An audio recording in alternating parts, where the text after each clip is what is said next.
Hello wapenzi, jamani leo nimewaletea mishono mizuri sana. Naomba tu hakikisha unapoangalia video hii mwanzo hadi mwisho. Guys, hebu angalia mshono huu. Gauni fulani la kitenge, amazing. Tuangalie na mshono huu pia jamani. Leo nimewaletea mizuri sana mishono ya kisasa. Hakikisha unatazama video hii hadi mwisho ili uweze kujionea. Angalia mishono ya kisasa. Nimewaletea mishono aina zote. Kuna hii ya magauni mafupi pia ya vitenge vya kisasa. Unaona gauni liko simple lakini classic, unaweza ukaendea sehemu yoyote jamani wapenzi wangu. Tuangalie kimshono hiki nacho pia jamani, hiki kwa watu ambao wana vishepu vyao.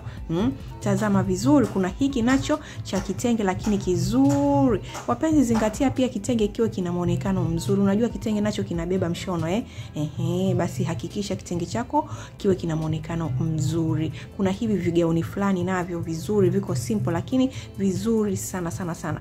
Vibonge sijawasahau. Hebu tuangalie mshono huu hapa ambao umewakilishwa na mrembo wangu Kibonge. Angalia ulivyokuwa mzuri. Kuna huu hapa tena wa watu wenye vimili fulani simple. Unashona kimshono chako classic. Kuna hiki hapa nacho. Ona nakshi zilivyoongezwa hapo. Kuna hii hapa kama kitchen party fulani, sendofu fulani hivi. Unaona ulivyopendeza.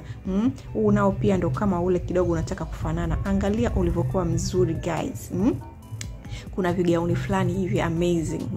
Simple lakini classic. Naomba utazame video hii hadi mwisho alafu utaniwekea maoni yako, ni mshono gani kati ya hii umekuvutia zaidi au unataka mishono ya aina gani niweke hapa, maana kila siku ninaweka video mpya, fashion mpya zinazotoka zinazokwenda na wakati utazipata hapa. Angalia huu nao kama mama mchungaji guys. Nyie naogopa. Vitenge vizuri vya kisasa. Kuna hii imewakilishwa na mrembo wangu Hamisa Hassan Mobeto, mwanamitindo kutoka nchini Tanzania. Kuna hiki hapa nacho kigauni fulani simple. Kuna wale ambao hawapendi vitu vya kubana. Hiki nako kizuri, kinakuwa kimejiachia kwa nyuma, unaona? Na hiki kinachofuata design yake kama ile iliyopita. Alafu kuna hii hapa ya mtoko fulani hivi. Jamani napenda sana, msisahau ku comment, ku like na kushare kwa wengine.